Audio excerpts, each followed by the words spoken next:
So now, as we continue Independent Retailer Month, I would like to introduce everyone to our speaker today. And Elaine and I met recently as we are both Rotarians. Elaine is a member of the Rotary Club of Indianapolis. I myself am a member of the Indianapolis East Rotary Club. And it's great to always know the professionals within the organization and the great things that they're doing in our community and around the world. And Elaine is definitely doing that today. Elaine is with the Indiana Destination Development Corporation, which is a reasonably new agency created by the state of Indiana to help promote all of the great things that are happening here within our state, both to people traveling here and considering making Indiana their new home. So everyone, let's please give Elaine Bedel a hand. And Elaine, you have the floor, and you can now share your screen if you'd like. Great, thank you, thank you.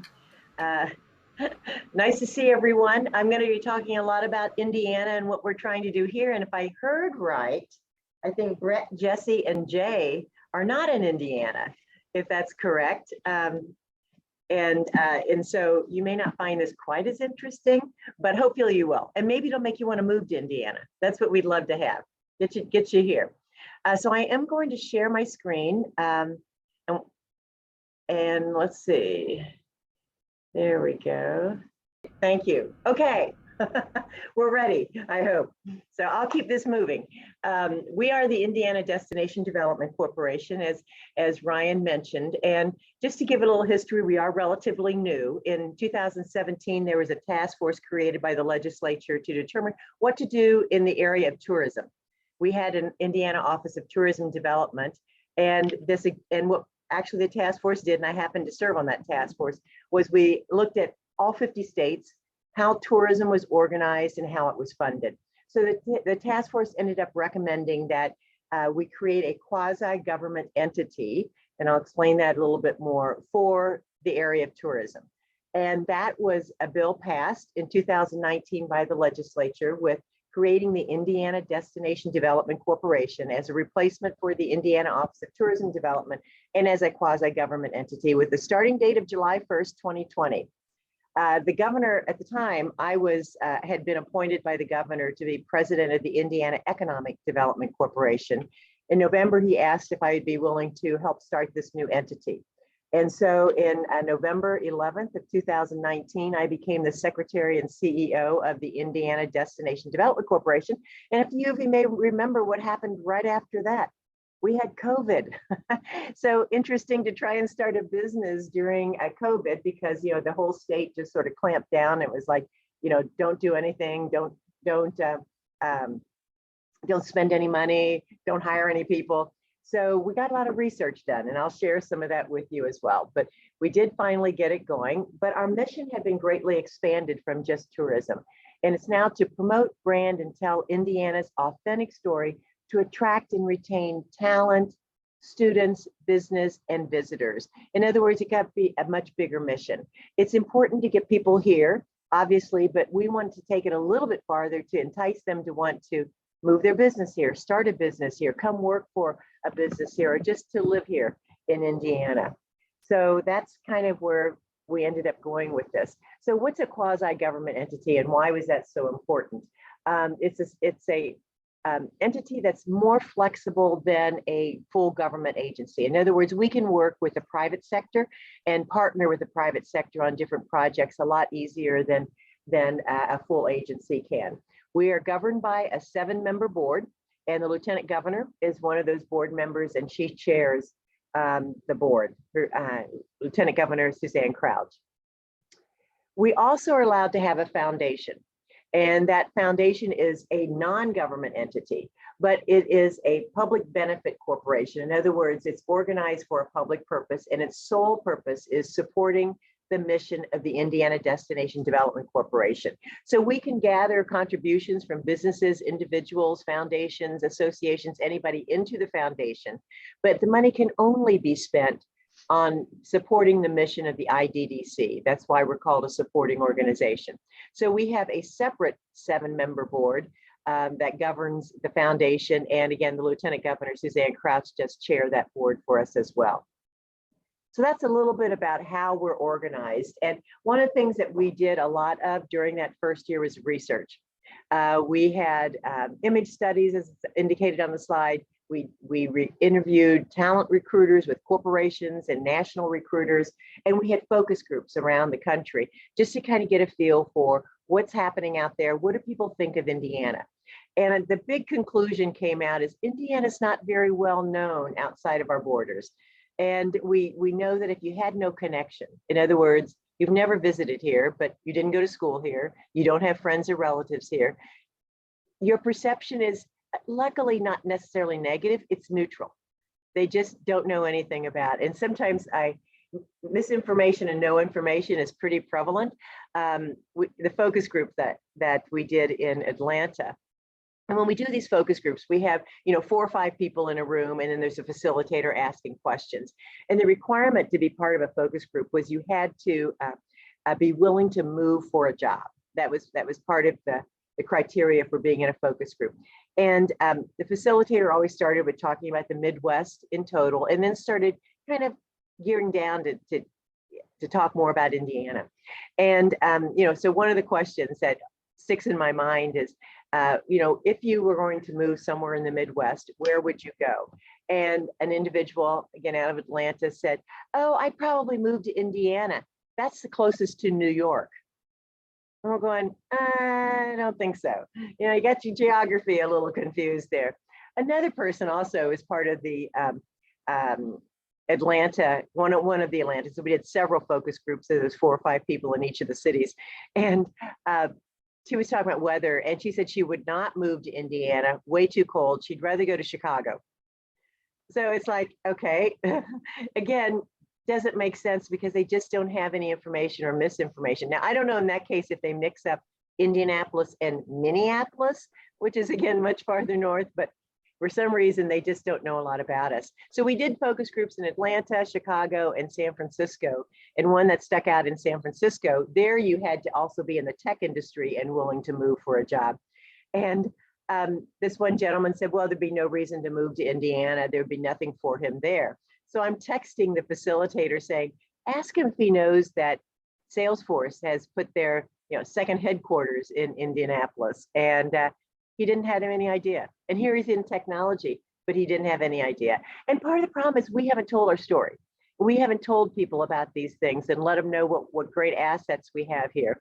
And the governor also talks about the fact he was in a conversation and someone brought up Purdue, and they're going, Purdue, that's in Indiana, followed by Notre Dame, that's in Indiana. So again, these great resources, but nobody connects them to our state. They may know about them, but they don't connect. And my own personal experience is someone told me that Eli Lilly was located in New York. They were headquartered in New York. Not the case. It's founded, started, still in Indianapolis as their headquarters. So again, it's just that lack of information, again, because we haven't told our story. So when we look at the strategic plan then for the IDDC, it's really to help attract talent. So help all those corporations that are having difficulties determining what the barriers are and how can we help them when they have that candidate on the phone who says, I really like the job, but why would I come to Indiana? The other thing is to retain our graduates. Let me look here for a second. Retain our graduates. Indiana has a lot of great colleges. In fact, we always rank in the top 5 states of net inbound students coming from other places to our state. And that's pretty incredible. But we have, 30 colleges and 30 private colleges and 7 state universities with lots of campuses. So we get a lot of students here. We get them here for 4 to 6 years. We've got to give them a reason to stay here. And we know that internships are important. We know that getting them experience off campus to understand what life would be here, that quality of life, quality of place that we can share. So those are some of the things that we're working on with our colleges and universities to accomplish that. The internships are really important because we have found that students that have internships, 80% of them are offered a job from that employer, a full-time job. 70% of the interns accept that job. So doing the math, that means 56% of all interns stay where they had their internship. So it's really important that we get our industry, our businesses in Indiana, large and small, to create those internships and bring that talent in. And then secondly, to make sure they understand the lifestyle that they could potentially have here in Indiana, which is, we've got such a great lifestyle here that most people, when they get here, they're amazed and they never want to leave. And that's the other part of converting visitors. Again, we get a lot of visitors here through the conventions that come particularly to Indianapolis, but also to Fort Wayne and Evansville and all over the state, Terre Haute, where they have convention centers to hold those types of meetings. And we need to take an opportunity while they're here to kind of, again, compare it to where they're from, maybe in the quality of life, but also the cost of living and what it's like to buy a house here. I don't know if anybody ever looks at the New York Times, but on Sunday in the real estate section, they always said, what can you get for $1 million? What can you get for $300,000? And they usually show 3 different states, and Indiana is in there periodically. And one that I remember is that they could get a great Victorian home down that was like 9,000 square feet compared to something that they could get, and I can't remember the numbers now, in New York or someplace else, which were a small condo for the same price. And it's those kinds of comparisons that we want people to become aware of and let them know those kinds of things. And then enhancing Hoosier pride. That's a big part of it as well. We've always been called humble Hoosiers. We don't really willingly tell our story, but Hoosier hospitality is really true. And I often thought, isn't everybody kind of like us when people go visit? And people who travel a lot say absolutely not. It's very different here. That people genuinely want to help and want to connect and want to make sure that their visit or their stay or them coming as a new resident is an enjoyable experience. We started doing a video series, and I don't have any of them here in this presentation, but they're called Hoosier by Choice. And you can just Google Hoosier by Choice and you'll see all of the videos that we've put out since early last year. And it's the stories of people, they're like 90-second videos telling why they came to Indiana and why they love it. And every time it's like they've discovered this place and they came here maybe for a job, but now love it because how easy it was to get connected, that Hoosier hospitality is really true, that people are so kind and open and willing to talk and help connect. And so if you want to go to HoosiersByChoice.com and just play a few of those videos, it does warm your heart to know what other people love about your state. And we hope those that aren't from Indiana will go there in particular and find out why they should move here. Okay, now I was going to get into a little bit more about the messaging campaign. Back on June 8th, we presented a new message. Indiana has really not had a message campaign for quite a few years. Some of you from Indiana may recall there was Honest to Goodness Indiana, there was Wander Indiana, Start Your Engines or Rev Your Engines or something like that at one time. Those were all taglines, and you either love them or you hate them. And it really wasn't something that we wanted to get back into. And most people, as I've been talking that we were developing this new, they would say, well, don't do anything like that. So what we've come up with is a identifier to say you're part of Indiana and you create your own headline. So that's what I want to kind of share with you today. Is our, okay, let's, now my arrows aren't working. Huh. Elaine, click on the image again, then your There we go. You were right. Thank you. I had moved to the other screen with my cursor. So our new campaign message is what I want to show you. And it's 2 parts. The first part is the identifier, and this is it.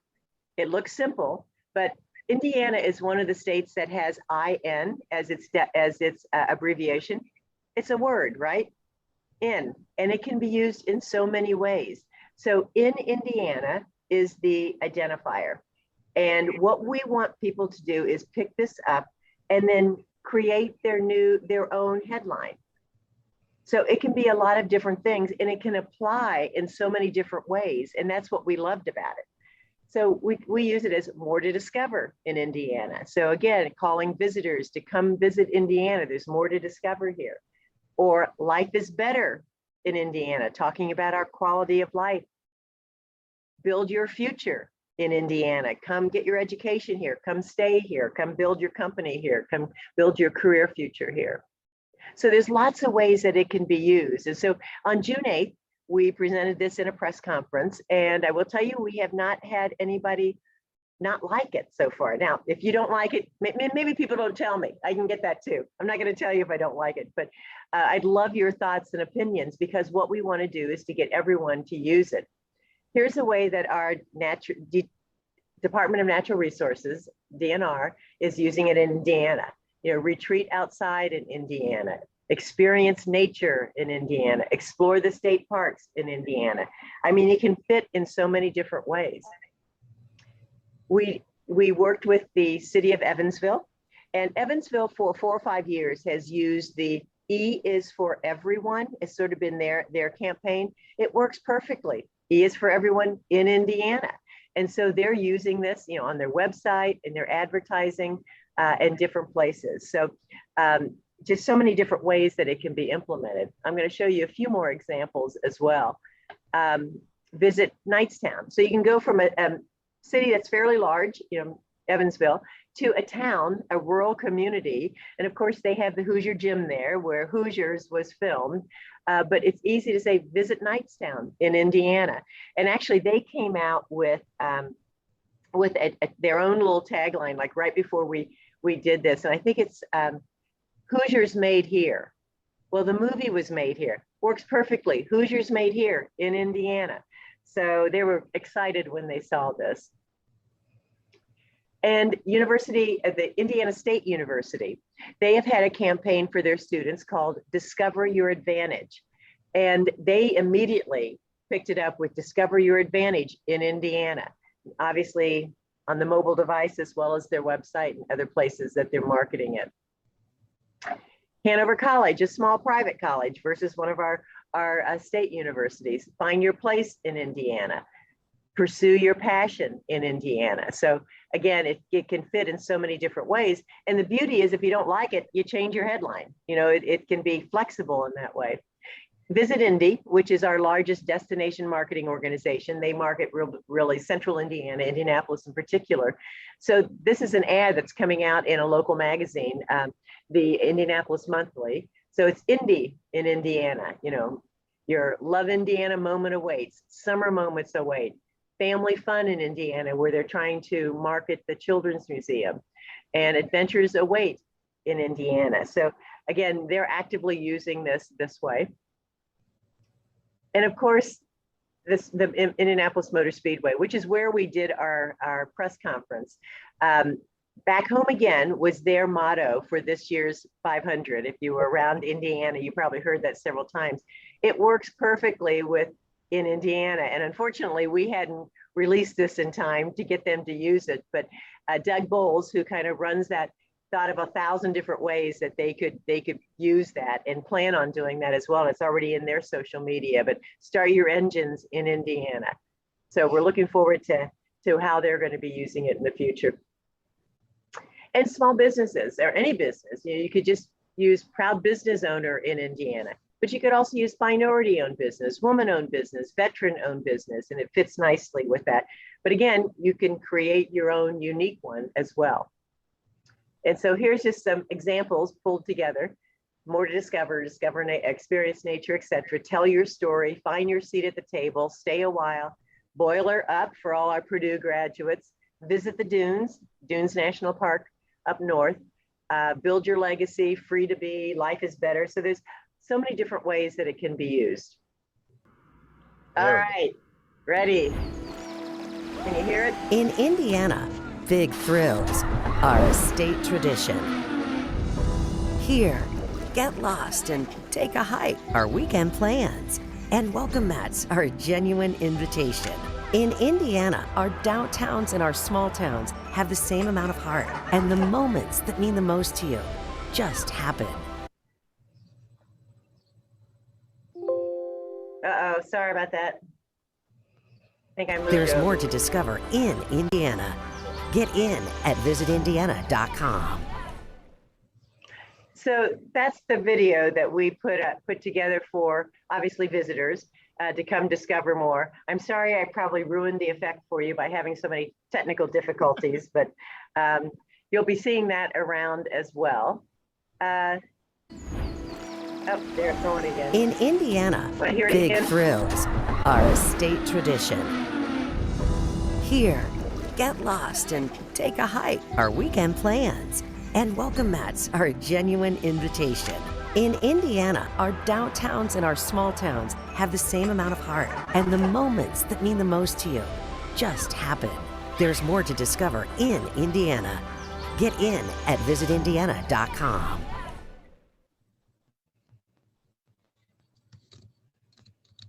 So there's kind of a collage of everything we talked about, but did anybody recognize that last scene with all the white sand? Isn't that Dunes National Park? It is. We have one of the best beaches in the country, if not the world, and not enough people know about it, and it's beautiful up on, and people can't believe the dunes. I grew up in southern Indiana, so northern Indiana, on the Michigan, Lake Michigan shoreline, I wasn't there that often. So dunes in my mind were just these big piles of sand. Trees grow on these things, and they're huge, and it's just amazing. And actually, the ecosystem up there has more variety of vegetation and animals and birds and all this kind of thing than a lot of places in the world. And it's pretty amazing, but nobody really realizes that. So you can see this one in the South Shore. There's another picture. See the trees growing on the sand dunes at Lake Michigan. But here's kind of a collage of a bunch of different things that you should be seeing that are being used right now out around Indiana. So some ideas. I'll gladly give you ours. We've been using it too, Elaine. So you've been using what? The new logo. We rolled it out the first day it happened. You know what? I can't see who's speaking. Oh, Nathan from Indiana Filmmakers Network. Oh, wonderful. Thank you, Nathan. That is terrific. In Indiana. I mean, filmmaking in Indiana. That's what we do. Cinematic arts in Indiana, Filmmakers in Indiana. And that's exactly what we want everybody to do. There's my slide, which says full buy-in by all stakeholders, businesses, colleges, associations, municipalities, everybody. Because it's easy. And the intent of this was not to change anything you're already doing to market yourself, but to just allow this to complement and to, again, say that you're part of Indiana. So as I've been talking before we put this out to the world, just put it on your website, down in the corner, on your brochure, put it on the sides of your trucks or your vehicles, or on your town's water tower. And so we had a lot of, we were talking this up quite a bit before we put it out there, but that's what we're hoping we can get done. And you might wonder where you can find it. So you can find it at visitindiana.com/toolkits is one way to go there. And you're going to find the artwork, which is free. We had a couple of mayors say, okay, we'd like to do this. How much is it going to cost us? Nothing. This is absolutely free. All the artwork is done and you can use it. And there's templates for emails and other things available, the color palette and the fonts, and a quick start option. So I'm going to see if I can go there. Is this going to work? I clicked on it. It's loading. So far, so good. Yeah, just show you what we have to do here. Okay, why is it taking so long to load? Yeah, it's really user-friendly. I suggest I go around Lafayette and we work with the local visitor center here in Lafayette to try to get local businesses to use it. It's really simple. The only things were some of the just finding what works best for what your purposes are. Oh, darn. Well, it says I can't get there from here, but thank you for that. What if I try it a different way? In the chat, I just put the link that forwards to. The visitindiana.com/toolkits goes to visitindiana.com/campaign-kits. Right. And when you get there, you should see options. There's a general toolkit. There's one for universities. There's one for businesses. And there's one for, which one am I missing? Let me see. I actually wanted to have this pulled up over here.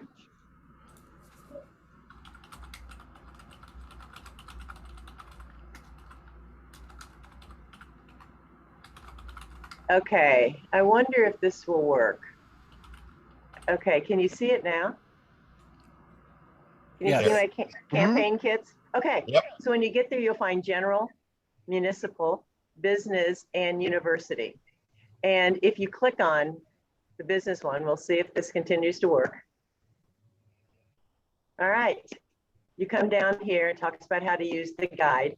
If you want to access the kit and the templates, and here's the colors and type and the pillars and language and that type of thing. What you'll have to do is kind of fill this in first, because we need to know who's using it. So I'm just going to put my name in here. I've done this. They're going to probably start kicking me out of the system. And download files. And what I really wanted to show you, then you're going to see, you know, the logos that you can download. But here's a quick start. If you just customize our logo now, you can go here. And Nathan, this may not have been available to you. We've added it recently. Yeah, this came later. Yeah, and all you need to do is put your personal statement here. You know, if you want to do create your film, and you say update the message, it goes right there. And if you like what you've done, you hit download and it's yours. So it can be really easy. You know, find your business advisor, update the message. Yeah, nice. So so Nathan, this wasn't available. We decided. No, I got an early thing too from Recreate Media, so I was right on it, and I supported from day one, and we shared it across our platforms for the rollout of this. Thank you. Thank you. That's exactly what we needed people to do. So we're working with a lot of mayors, but also associations to try and get the word to all their members. So this is a great opportunity that Ryan gave me to try and share this with you and give you some ideas of what you can do. But we do want everybody to use this. Now let's see if I back out of this, where I go to. We're back, right? See my, terrific. But to get everybody to use it, and what does success look like? It's a really big megaphone. You know, we really need everybody to say that we're part of Indiana, because I need to build this base of knowledge in those people who are outside of Indiana to what Indiana has to offer. And I think once we do that, we'll start getting some real momentum of getting people to understand this is a great place to be. So we need everyone to see that consistent message so that we can create that positive perception out there, as opposed to what is right now, luckily, just a neutral perception. So we need to do our best, and all of you can be part of doing that. So get in Indiana.